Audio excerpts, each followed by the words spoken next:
Yan, nasa zero. Yan na. Nalaglag.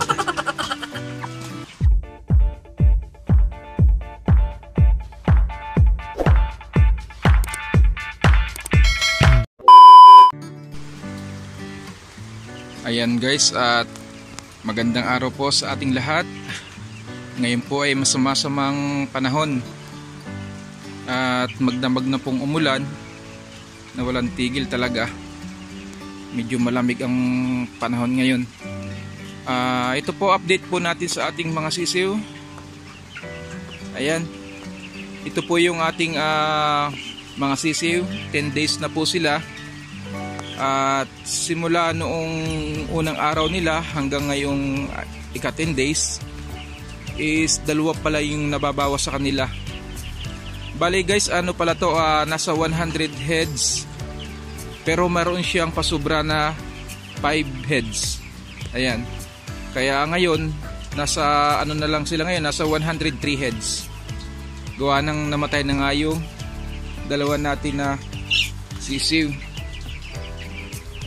Hindi ko alam kung naipit ba siya o talagang pusa na lang talagang namatay. Talagang ganyan guys sa pag-aalaga ng manok. Hindi natin maiwasan na mabawasan talaga yung ano natin, mga sisiw. Sana last na yon na mabawasan sila. Dahil malulusog naman guys yung ating mga sisiw ngayon. Ayan. Kung makikita nyo, ayan, malulusog na sila. Ayan.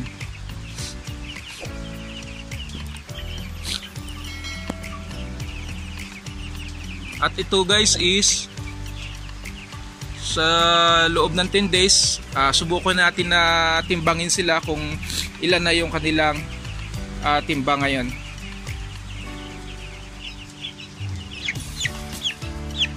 Ayan, tayo sa timbangan. Ito yung ating timbangan. Subukan natin. Ayan guys, pumapalo na siya ng 4 na guhit.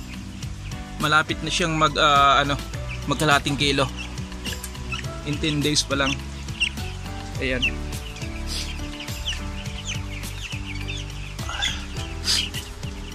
Ito naman guys yung first batch natin na manok. Nasa ano na sila ngayon, nasa 24 days na sila. Malapit na ring ma-harvest to. Ayan.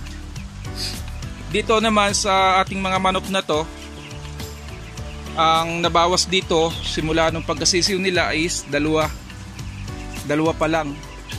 Yung unang dating pa lang dito ng ng mga sisiw na to, ibubuksan ko pa lang sa box, nakita ko patay na talaga yung isa. Hindi ko na naibaba dito sa kanyang brooding at patay na kaagad. Gayon talaga, meron talagang ganong nangyayari na andun pa lang sa loob ng box. Siguro naipit o na-stress kaya namatay sila. Kaya pagdating dito, patay na. Yun na, sinabi ko lang sa kinuhaan ko na may patay, baka pwede na padagdagan sa sunod na na pasobra sa sunod na order ko ng mga sisiw. Ayan. Ito na rin ang ating mga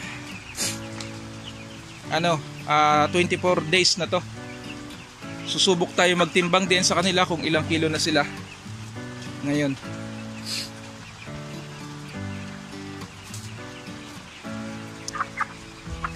Ayan guys, susubukan natin kung ilan na yung kanyang timbang in 24 days.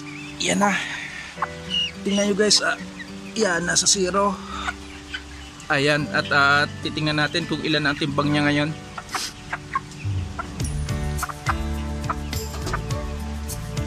Ayan, pumalo na po siya ng 1.7 na guys sa loob ng 24 days. Malulusog yung ating mga manok ngayon. Ayan, basta lagi lang nating huwag pababayaan sa pagkain. Kasi ako guys, ang ginagawa ko unlimited. Hindi pa nauubos yung pagkain talaga, nire-refill ko na kagad. Ganon din sa tubig. Tapos yung tubig natin pala guys, ngayon, pagdating ng 26 days sila, hindi ko na gagamitan ng vitamins. Puro tubig na talaga. Ayun. Talagang masama ang panahon ngayon, panay ang ulan, gawa ng may bagyo. Ayun po. Salamat po sa inyong panonood guys. At kung saan man tayo naroon ngayon, ingat po tayo lagi. At bye bye po and God bless. Bye bye.